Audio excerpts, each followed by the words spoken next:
The other is that Jesus speaks to the world. And I want to show you this one as we start, just a couple smatterings from John 7. Again, these are texts we've been in before, but let's bring them back. Pharisees heard the crowd murmuring concerning Jesus, and the Pharisees and the chief priests sent officers to take him. This is a very Gethsemane-looking moment, but it's not Gethsemane. Okay, this is way earlier than that. This is in John 7. Then skipping ahead to 45, this is what happens when they get there. The officers came to the chief priests and the Pharisees, who said to them, "Why have you not brought him?" And the officers answered, and this is one of my favorite ones, "No man ever spoke like this man." You have the chief priests who have hired the temple soldiers, the temple guards, to go and arrest Jesus. We're in John 7. Jesus will not actually be arrested until way up in John 18. You and I have been working with that for weeks, months. So well before the actual arrest of Jesus, they had already decided that they wanted to arrest him, but it wasn't time. Jesus still had work to do. I'm not here to reestablish the argument of whether John's chronological. I don't really think it is, but let's just assume for a moment that it is. In John 7, Jesus has not yet encountered the woman caught in the act of adultery. Jesus has not yet encountered the man born blind. Jesus has not yet raised Lazarus from the dead. I mean, there's a lot of good stuff coming up in the life and ministry of Jesus. He has work to do. It's not time to go to the cross. So when they come to arrest him, Jesus doesn't shut his mouth. Jesus keeps talking. Because he has an amazing ability when he keeps talking. He is the spirit of prophecy. Remember, he edifies, he exhorts, he comforts. He changes stuff. He divides the difference between your feelings and who you are. He turns stuff over, man. He sheds light, not to expose you in fear, but to do something in your heart. So powerful what he does in John chapter 7, that the soldiers that come to arrest him forget to arrest him.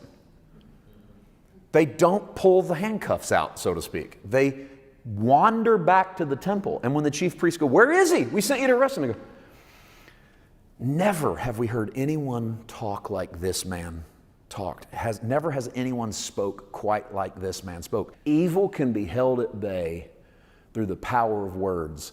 This is the sharpness of the sword that proceeds out of the mouth. Jesus speaks and avoids arrest. John 7, they come to arrest him. He talks. Never has a man spoke like this man. They forget to arrest him. In Gethsemane, same stuff, same soldiers in Gethsemane come to arrest him. Jesus is silent, and evil has its hour. When we fail to open our mouth, evil has its hour. When Jesus spoke to the world, now that first sentence there, evil can be held at bay through the power of words. The reason why that moved me so much as I thought about this is that I've been wrestling with the concepts of the kingdom for a while now, and one of the things that you guys know I've been wrestling with is the sword that comes out of Jesus' mouth. And I truly believe that the response of the kingdom is not to put the sword in the hand, but to let the sword do its job out of the mouth. And I've just for so long kind of been pressed up against that. Well, what's that look like? Can you really go out into this world that's a world of violence and sometimes hatred and darkness and expect that you're going to make a difference just talking? Can you really expect that you're going to do that? And I think what you see in Jesus is the answer is yes. Because they come to arrest Jesus twice. Once in John 7 and again at Gethsemane. At Gethsemane, Jesus says almost nothing. Remember? Judas walks up to him. Jesus goes, "Hey, friend, what are you doing?" Judas kissed him on the cheek. When Jesus does speak in Gethsemane, he only speaks to his own disciples. "Peter, put your sword up. Permit even this. Man that lived by the sword, died by the sword, Peter." He doesn't talk to the chief priests, and they take him away. But in John 7, when they come in, I've wondered my entire life what it was Jesus said that would make them go, "Never had a man spoke like this man." I'll tell you what he said.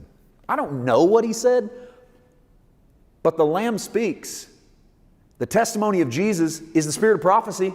What's prophecy? Edification, exhortation, comfort. You want to know what Jesus said to those soldiers? I don't know specifically, but I know generally because in the beginning was the Word. He's been saying the same thing forever. So you want to know what he said to those soldiers? Something that edified them, something that exhorted them, something that comforted them. And they weren't used to anybody doing that to them when they walk up with a sword. And Jesus opens his mouth and the Lamb speaks and literally puts a stop to the tidal wave of evil on the earth. I think if we fail to open our mouth, we miss an opportunity to make a difference in the world where we could let the Lamb speak through us in a very powerful way, in a way in which we edify, we exhort, we comfort, and we build up the world around us. This is quite a scene where Jesus stops the powers of darkness with his voice. We see a more miraculous version of that when Jesus is floating on the boat sleeping, and the storm comes and Jesus wakes up and peace be still, and the storm stops. And the Bible says the disciples that moment believed, because they went, wow, even the winds and the seas and the storms obey him. Because they were seeing, literally watching the physical response of the universe to the words of Jesus. And that's a stark illustration.